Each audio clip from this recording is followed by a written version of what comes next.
To wake up every single day, look at yourself in the mirror and question who you are, what you're hearing, what you think you know, and then other people telling you otherwise. Like that's got to be one of the worst struggles in the world. I don't think many people understand if they see someone on the street and they automatically are thinking, oh, this person's crazy, they're talking to themselves. Schizophrenia is a very serious mental illness, but it's like, that's a brother, or it's a son who is deeply loved, you know? So it was hard. I grew up with my 3 siblings and my 2 parents, and it was amazing. I loved being up in Canada. I just wanted to be like my 2 older brothers. So I have my oldest brother, Marcus, then it's Dylan, then it's me, and then I say my little big sister, Julia, because she's almost like 6 feet. When I was younger, when I was about 4 years old, that's when I first started getting into soccer. Dylan always had really cool, like, foot skills, so I just wanted to be like him, and I wanted to beat him, so I would just practice on that, and yeah. He always made it fun and competitive. Dylan was the popular kid in high school. Everyone loved him. He was just like super fun, always outgoing, always inclusive of everyone, just a very social guy. He started getting into different things that like we never would have thought he would have. It didn't quite make sense, some of his thoughts, they were a little scattered. And he started talking about religion a lot. He thought our family was like the next coming of Christ.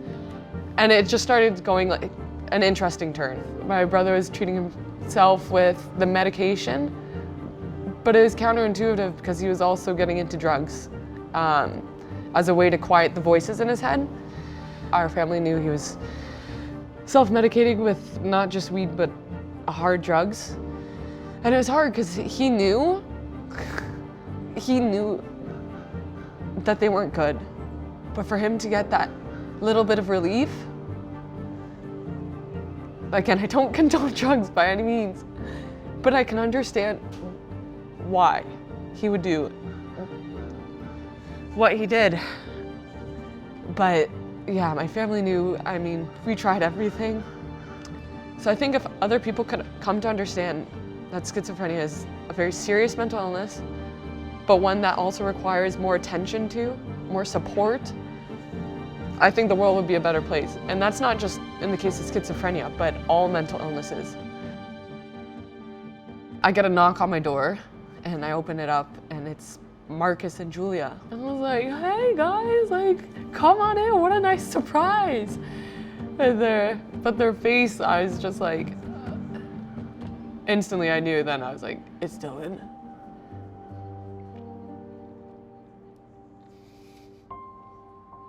But when my siblings told me about Dylan passing, I was obviously very distraught, but also at the same time, I don't think people will quite understand it unless they've been put in that position and they've seen someone that they love struggle for years. But I felt a wave of relief at the same time, knowing he doesn't have to question life or himself.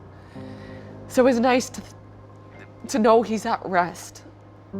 And I truly believe that, like, even though he's not here physically, that he's still with us everywhere we go. But even before he passed, he's always told me, I'm so proud of you. I'm so proud of what you've done with soccer, with your life. I'm proud of Marcus and Julia, and like, I'm just so proud of the family. I'm proud of us. He's like, look at what we've been able to accomplish.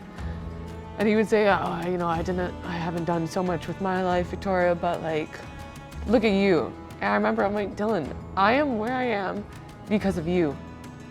And I'm like, I hope you know that. I'm not saying it just to say it, but because I truly mean it. And that's also partially why I changed my number to 94, which was his birth year. And he always had said, like, Victoria, I always got your back. Like, and now to be able to pay tribute to him by changing my number to from 99 to 94 was just a nice little tribute to him and just a way to honor him and what he's done for me in my soccer career. I just wanted to say I really appreciate you folks for doing this segment not on me, but on Dylan, you know, and highlighting the struggles of mental health, what needs to be done, and hopefully people can look at themselves and think, what can I do to help others?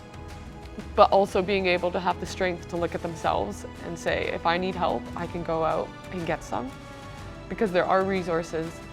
In my case, I've been very lucky enough to be able to have the support of NC Courage. I mean, even the fans, like the NWSL fans are next level. I'm truly at a loss for words just because of how much it meant to me, how much it meant to my family. And so I'm just so grateful for the NWSL and everyone that is in it.